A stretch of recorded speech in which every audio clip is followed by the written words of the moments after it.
Welcome all of you. Welcome to the lectures of geomatrics. In this lecture, we are going to discuss about the GPS errors. That means നമ്മൾ G P S ഉപയോഗിക്കുന്ന സമയത്ത് അതിൽ കുറേ errors ഉണ്ടാവാറുണ്ട്. അപ്പോൾ അത് എന്തൊക്കെയാണ് എന്നുള്ളതാണ് ഇതിനകത്ത് നമ്മൾ ഡിസ്കസ് ചെയ്യുന്നത്.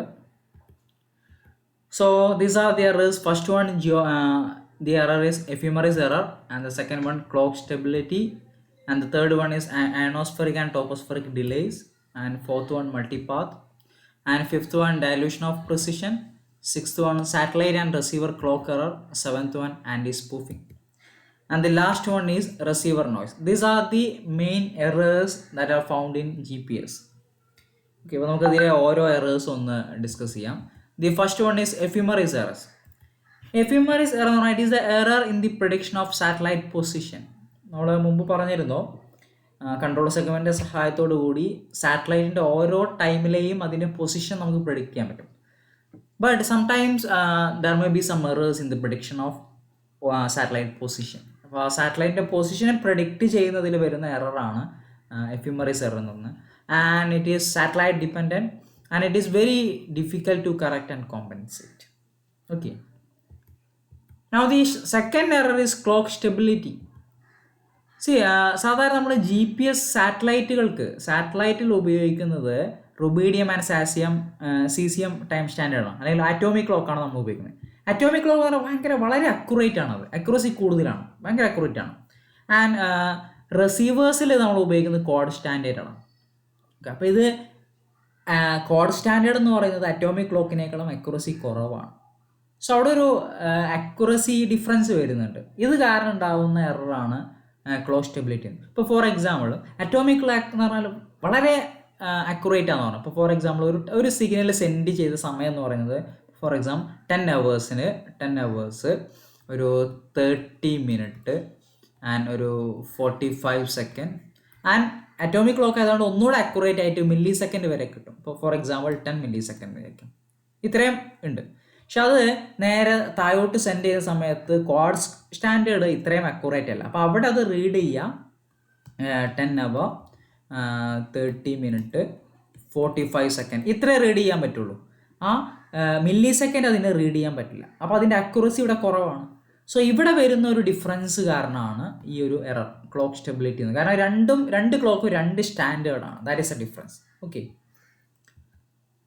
The time offset difference between the time record by satellite clock and record by receiver, അത് രണ്ടും ഡിഫറെൻ്റ് ആയിരിക്കും. അവിടെയാണ് അത് ബുദ്ധിമുട്ട് വരിക. Okay, now the third error is ionospheric and tropospheric delays. നമുക്കറിയാം, ഒരു സാറ്റലൈറ്റിൽ നിന്ന് താഴോട്ട് സിഗ്നൽ വരുമ്പോൾ അത് അയണോസ്ഫിയറിലൂടെയും അതേപോലെ ട്രോപ്പോസ്ഫിയറിലൂടെയൊക്കെ സഞ്ചരിച്ചിട്ടാണ് താഴോട്ട് വരുന്നത്. അങ്ങനെ താഴോട്ട് വരുന്ന സമയത്ത് അവിടെ ഒരു ഡിസ്പേർഷൻ ആൻഡ് റിഫ്രാക്ഷൻ സംഭവിക്കും. അതായത് നേരെ സ്ട്രെയിറ്റ് ആയിട്ട് താഴോട്ട് വരുന്നതിന് പകരം അവിടെ റിഫ്രാക്ഷനും അതുപോലെ ഡിസ്പേർഷനൊക്കെ സംഭവിക്കും ഇതിനകത്ത്. സോ ആ ട്രാവൽ പാത്ത് ഇൻക്രീസ് ചെയ്യും, അതേപോലെ തന്നെ ടൈം ഇൻക്രീസ് ചെയ്യും. സോ നമുക്ക് കിട്ടുന്ന വാല്യൂ കറക്റ്റ് ആവില്ല. There will be some mistake, some errors will be there. Okay, so it result in an error in the G P S range value. Distance എന്നുള്ള value error ഉണ്ടാവും അതിനകത്ത്. Ionospheric range effect, dispersion and refraction ഒക്കെ അത് സിഗ്നലിനകത്ത് ഡിസ്പേർഷനും റിഫ്രാക്ഷനും ഉണ്ടാക്കാം. Okay, the signal will be get slow down. സിഗ്നലിൻ്റെ സ്പീഡ് കുറയും, കാരണം മീഡിയം ഡെൻസർ ആയതുകൊണ്ട്.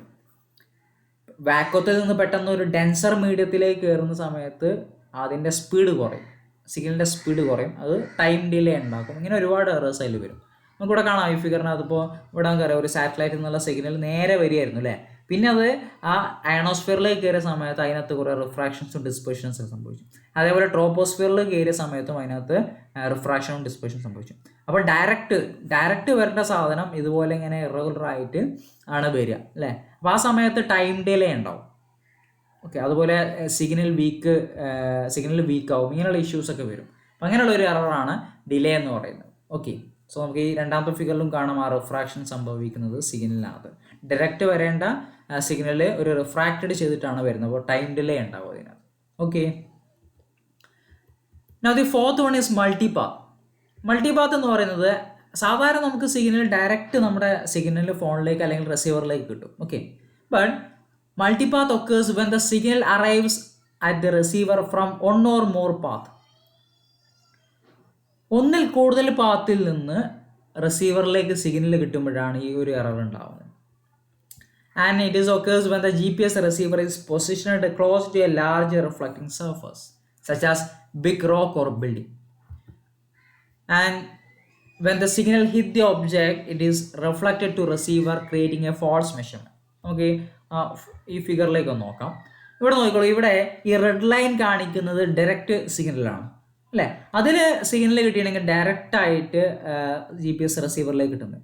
ബട്ട് ഇൻസ്റ്റഡ് അത് സിഗ്നൽ നോക്കുക, ആ ബിൽഡിങ്ങിലൊക്കെ തട്ടിയിട്ടാണ് ഈ റിസീവറിലേക്ക് വരുന്നത്. അപ്പോൾ അവിടെ അതിൻ്റെ ടൈം ഓഫ് ട്രാവൽ കൂടും അല്ലേ. അപ്പോൾ ഡയറക്റ്റ് വരുന്നത് കൊണ്ട് അതുപോലെ ഇങ്ങനെ മൾട്ടി പാത്തിൽ പല പാത്തിലൂടെ ബിൽഡിങ്ങിൽ തട്ടിയിട്ട് അടുത്തുള്ള ബിൽഡിങ്ങിലും അതുപോലെ അടുത്തുള്ള ഒബ്ജക്റ്റുകളൊക്കെ റിഫ്ലക്റ്റ് ചെയ്തിട്ട് റിസീവറിലേക്ക് വരും. ഇങ്ങനെ വരുന്ന സമയത്ത് അതിൻ്റെ ടൈം ഓഫ് ട്രാവൽ കൂടും, അത് എററിന് കാരണം. അപ്പോൾ ഇതാണ് മൾട്ടി പാത്ത് എറർ എന്ന് പറയും. Okay, yes. Now fifth, dilation of precision. Dilation of precision എന്ന് പറയുന്നത് ആക്ച്വലി സാറ്റലൈറ്റിൻ്റെ ജോമെട്രിയുമായി ബന്ധപ്പെട്ട എററാണ്. It measures the strength of satellite geometry. If the wider the angle between the satellite, the better the measurement. Satellite ഇപ്പോൾ നമുക്ക് നോക്കാം. ഇവിടെ ഈ ഫിഗറിലേക്ക് നോക്കിയാൽ ഇവിടെ നോക്കൂ, ഈ ആദ്യത്തെ ഫിഗറിനകത്ത് നമുക്ക് കാണാൻ പറ്റും സാറ്റലൈറ്റുകൾ എല്ലാം അടുത്തടുത്താണ്. സാറ്റലൈറ്റുകൾ വളരെ അടുത്തടുത്തുമ്പോൾ അതിന് ജോമെട്രി പൂവർ ജോമെട്രിയാണ്. അതുകൊണ്ട് തന്നെ ഇതിൽ നിന്ന് കിട്ടുന്ന പ്രിസിഷൻ അക്യുറസി കുറവായിരിക്കും. സോ ഇത് ലെസ് അക്യുറസിയാണ്. എന്നാൽ രണ്ടാമത്തെ ഫിഗർ നോക്കൂ, അത് കുറച്ചൊരു വൈഡ് ആംഗിളിലാണ് നിൽക്കുക. എന്നാൽ ഒരുപാട് ദൂരത്തുമല്ല ഒരുപാട് അടുത്തുമല്ല അല്ലേ, ഒരു ഈക്വലി അറേഞ്ച് അല്ലെങ്കിൽ ഒരു സിമെട്രിക്കലി അറേഞ്ച്ഡാണെന്ന് പറയും. അപ്പം ഇങ്ങനെ ഉണ്ടാകുമ്പോൾ അതിൻ്റെ അക്യുറസി കൂടുക ചെയ്യുക, സിഗ്നൽ അക്യുറസി കൂടുകയാണ് ചെയ്യുക. കാരണം നേരത്തെ എന്ന് പറഞ്ഞാൽ എല്ലാം ഏകദേശം അടുത്തടുത്താകുമ്പോൾ അതിൽ നിന്ന് ഡിസ്റ്റൻസ് വാല്യൂകൾ വാല്യൂകൾ എല്ലാം ഏകദേശം ഒരേപോലെ ആയിരിക്കും. അപ്പോൾ നമ്മൾ ഇക്വേഷൻസ് സോൾവ് ചെയ്യുന്ന സമയത്ത് XYZ ചെറിയ എറേഴ്സ് സംഭവിക്കാൻ ചാൻസ് ഉണ്ട്.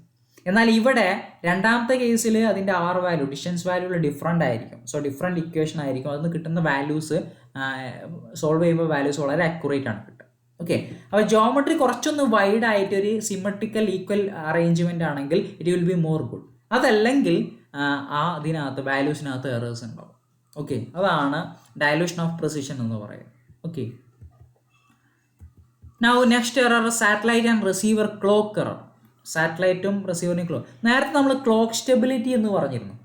ആക്ച്വലി ക്ലോക്ക് സ്റ്റെബിലിറ്റി എന്ന് പറയുന്നതിൽ സാറ്റലൈറ്റിൽ അറ്റോമിക് ക്ലോക്കും റിസീവറിനകത്ത് കോഡ്സ് ക്ലോക്കാണ്. ഈ രണ്ട് ക്ലോക്കും കറക്റ്റാണ്, ആ ക്ലോക്കിൽ തെറ്റൊന്നുമില്ല അല്ലേ. പക്ഷേ രണ്ടും രണ്ട് സ്റ്റാൻഡേർഡ് ആയതുകൊണ്ട് രണ്ട് അക്യുറസി ആയതുകൊണ്ട് വരുന്ന ഡിഫറൻസ് ആണ്. ഓക്കെ, പക്ഷേ ഇവിടെ satellite and receiver clock error എന്ന് പറഞ്ഞാൽ ഇവിടെ നമ്മൾ ഉപയോഗിക്കുന്ന ക്ലോക്കിൽ തന്നെ എറർ ഉണ്ട്. The satellite clock are very accurate about 3 nanoseconds. Sometimes a drift may cause some small errors. ഇവിടെ സാറ്റലൈറ്റ് ക്ലോക്ക് എന്ന് പറഞ്ഞാൽ നാനോ സെക്കൻഡ് വരെ അതിൻ്റെ അക്യുറസി ഉണ്ട്. പക്ഷേ ഇതിനകത്ത് ചെറിയൊരു എറർ വന്നാൽ, ഇപ്പോൾ നാനോ സെക്കൻഡ് കാണിക്കുന്നില്ല, ആ ക്ലോക്ക് തന്നെ തെറ്റ് വന്നാൽ ഇറ്റ് വിൽ എഫക്റ്റ് അല്ലെ, അവിടെ ടൈം ഡിലേ ഉണ്ടാവും, ടൈം ഡിഫറൻസ് വരും. ഓക്കെ, ക്ലോക്ക് തന്നെ എറർ വരുന്നതാണ്. Now next anti spoofing. Seventh എററാണ് ആൻറ്റി സ്പൂഫിങ് എന്ന് പറയുന്നത്. ആൻറ്റി സ്പൂഫ് എന്ന് പറഞ്ഞാൽ ഇത് ആക്ച്വലി ഒരു എററാണെന്ന് പറയുന്നില്ല, ഇറ്റ് ഈസ് ഇൻറ്റൻറ്റഡ്, നമ്മൾ മനഃപൂർവ്വം ചെയ്യുന്നതാണ്. Intended to deny the P code. നമ്മൾ മുമ്പ് പറഞ്ഞിരുന്നു പി കോഡ് ആക്ച്വലി മിലിറ്ററി പർപ്പസിന് വേണ്ടിയിട്ട് ഉപയോഗിക്കുന്നതാണ് അല്ലേ. സിവിലിയൻസിന് അത് സാധാരണ ഉപയോഗിക്കാൻ പറ്റില്ല, അത് മിലിറ്ററി പർപ്പസിന് വേണ്ടിയിട്ട് ഉപയോഗിക്കണം. അപ്പോൾ അത് സാധാരണ ആളുകൾക്ക് അല്ലെങ്കിൽ സിവിലിയൻ പർപ്പസിന് അത് കിട്ടാതിരിക്കാൻ വേണ്ടിയിട്ട് ഇതിനെ എൻക്രിപ്റ്റ് ചെയ്യും, അല്ലെങ്കിൽ ഇതിനെ വേറൊരു രൂപത്തിലാണ് അത് സിഗ്നൽ സെൻഡ് ചെയ്യുന്നത്. അങ്ങനെ ചെയ്യുന്നതിന് പറയുന്ന പേരാണ് ആൻറ്റി സ്പൂഫിങ്. അത് ചെയ്യുന്നത് കൊണ്ട് ഉദ്ദേശിക്കുന്നത് സാധാരണ സിവിലിയൻ യൂസിന് CBI കോഡ് മാത്രം ഉപയോഗിക്കാൻ വേണ്ടിയിട്ടാണ്. അവർ പി കോഡ് ഉപയോഗിക്കരുത്, CBI കോഡ് മാത്രം ഉപയോഗിച്ചാൽ മതി. അതിന് വേണ്ടിയിട്ടാണ് ആൻറ്റി സ്പൂഫിങ് ചെയ്യുന്നത്. പി കോഡിനെ ഇവർ ചെയ്യുന്നത് പി കോഡിനെ എൻക്രിപ്റ്റ് ചെയ്യും, അത് ലോക്ക് ചെയ്തിട്ട് എൻക്രിപ്റ്റ് ചെയ്യും. ആൻഡ് അത് സിഗ്നൽ സെൻഡ് ചെയ്യുന്നത് വേറൊരു കോഡായിട്ടാണ്. പി കോഡിനെ മാറ്റി വൈ കോഡാക്കും. പി കോഡുള്ള സാധനത്തിനെ മാറ്റി എൻക്രിപ്റ്റ് ചെയ്ത് ഒരു വൈ കോഡാക്കിയിട്ടാണ് അത് സെൻഡ് ചെയ്യുക. അത് സിവിലിയൻ യൂസറിന് അത് യൂസ് ചെയ്യാൻ പറ്റില്ല. ഓക്കെ, ഓൺലി യൂസർ വിത്ത് മിലിറ്ററി GPS, അത് അവർക്ക് മാത്രമേ ഈ വൈ കോഡിനെ ഡീക്രിപ്റ്റ് ചെയ്ത് പി കോഡാക്കി മാറ്റാൻ പറ്റുള്ളൂ. ഓക്കെ, അപ്പോൾ അത് മിലിറ്ററിക്കാർക്ക് മാത്രം കിട്ടാൻ വേണ്ടിയിട്ടാണ് ഇങ്ങനൊരു ആൻറ്റി സ്പൂഫിങ് ചെയ്യുന്നത്. Now the last error, that is receiver noise. Receiver noise error എന്ന് പറയുന്നത് നമ്മൾ ഇതുവരെ പറഞ്ഞ ജി പി എസിൽ വരുന്ന എറേഴ്സ് ആണ്. ജി പി എസ് റിസീവർ ഓരോ റിസീവറും ഓരോ ടൈപ്പാണ്, അതിൻ്റെ അക്യുറസിയും ഡിഫറൻസ് ആണ്. അപ്പോൾ നമ്മൾ ഉപയോഗിക്കുന്ന ജി പി എസ് റിസീവറിനകത്ത് എറർ ഉണ്ടെങ്കിൽ കിട്ടുന്ന വാല്യൂസിലും നമുക്ക് കിട്ടുന്ന പൊസിഷനിലും എറേഴ്സ് ഉണ്ടാവും. ആ എററാണ് റിസീവർ നോയ്സ് എന്ന് പറയുന്നത്. It include a variety of errors associated with the ability of the G P S receiver. Ability of G P S receiver, G P S റിസീവറിൻ്റെ എബിലിറ്റിക്ക് അനുസരിച്ചാണ് to measure the finite time difference. അപ്പോൾ നമുക്കെന്നെ അറിയാം, നമ്മൾ ഓരോരുത്തരും ഉപയോഗിക്കുന്ന ഫോണിൽ നമ്മളൊരു പൊസിഷൻ ഇട്ടുണ്ടെങ്കിൽ അതിനകത്ത് ചെറിയ ഡിഫറൻസ്, ഡിസ്റ്റൻസ് ഡിഫറൻസ് ഒക്കെ ചെറിയ ഡിഫറൻസുകൾ കാണാൻ പറ്റും. കാരണം അത് ഉപയോഗിക്കുന്ന ജി പി എസ് റിസീവറിൻ്റെ ഡിഫറൻസ് ആണ്. ഓക്കെ, അപ്പോൾ റിസീവറിൽ കാണുന്ന എററാണ് റിസീവർ നോയ്സ് എന്ന് പറയും. Okay, it include the signal processing, clock or signal synchronization and correlation method, and receiver resolution, signal to noise ratio. ഈ എല്ലാ കാര്യത്തിലും ഈ ഓരോ പാരാമീറ്റേഴ്സിനകത്തും എറേഴ്സ് ഉണ്ടാവാം അല്ലെങ്കിൽ ഡിഫറൻസ് ഉണ്ടാവാം. Okay, so in this lecture we have discussed about various errors found in G P S. First one is ephemeris error. Ephemeris error എന്ന് പറഞ്ഞാൽ സാറ്റലൈറ്റിൻ്റെ പൊസിഷൻ പ്രെഡിക്റ്റ് ചെയ്യുന്നതിൽ വരുന്ന എററാണ്, പൊസിഷൻ പ്രഡിക്റ്റിങ്ങിൽ വരുന്ന എററാണ്. ക്ലോക്ക് സ്റ്റെബിലിറ്റി എന്ന് പറഞ്ഞാൽ നമുക്കറിയാം, ഇതിൽ സാറ്റലൈറ്റിനകത്ത് അറ്റോമിക് ക്ലോക്കും ജി പി എസിനകത്ത് ക്വാഡ്സ് ക്ലോക്കുമാണ് അല്ലേ, ക്വാഡ്സ് ക്ലോക്ക്. അപ്പോൾ ഈ രണ്ട് സ്റ്റാൻഡേർഡ് ആയതുകൊണ്ട് വരുന്ന എററാണ് ക്ലോക്ക് സ്റ്റെബിലിറ്റി. മൂന്നാമത്തെ അയണോസ്ഫെറിക് ആൻഡ് ട്രോപ്പോസ്ഫെറിക് ഡിലേ എന്ന് പറഞ്ഞാൽ സാറ്റലൈറ്റിൽ നിന്ന് താഴേക്ക് വരുന്ന സിഗ്നലിനകത്ത് ഡിസ്പേർഷൻ അതേപോലെ റിഫ്രാക്ഷൻ സംഭവിക്കും അല്ലേ. ഇങ്ങനെ സംഭവിക്കുന്നതുകൊണ്ട് വരുന്ന എററാണ് അയണോസ്ഫെറിക് ആൻഡ് ട്രോപ്പോസ്ഫെറിക് ഡിലേ എന്ന് പറഞ്ഞത്. ദെൻ മൾട്ടിപാത്ത് എന്ന് പറഞ്ഞാൽ സിഗ്നൽ സർഫസിൽ തട്ടി റിഫ്ലക്ട് ചെയ്തിട്ട് വരുമ്പോൾ ഒരുപാട് പാത്തിലൂടെ നമുക്ക് സിഗ്നൽസ് കിട്ടും, അത് കാരണം ഉണ്ടാകുന്ന എററാണ് multipath. Then next dilution of precision എന്ന് പറഞ്ഞാൽ ഇത് ബേസ്ഡ് ഓൺ ദി ജിയോമെട്രിയാണ്, സാറ്റലൈറ്റ് ജിയോമെട്രി കാരണം ഉണ്ടാകുന്ന എററാണ്. Next satellite and receiver clock തന്നെ ക്ലോക്കിനകത്ത് എറർ ഉണ്ടാകുന്നതാണ്. ലാസ്റ്റ് ആൻറ്റി സ്പൂഫിംഗ് എന്ന് പറഞ്ഞാൽ അത് ഇൻറ്റൻറ്റഡ് മനഃപൂർവ്വം ചെയ്യുന്നതാണ്, പി കോഡിനെ കിട്ടാതിരിക്കാൻ വേണ്ടി ചെയ്യുന്നതാണ്. And last one receiver noise എന്ന് പറഞ്ഞാൽ സാറ്റലൈറ്റ് എന്നല്ല റിസീവർ, ജി പി എസ് റിസീവറിൽ ഉണ്ടാവുന്ന എറേഴ്സാണ് receiver noise. Okay, so these are the errors. So thank U.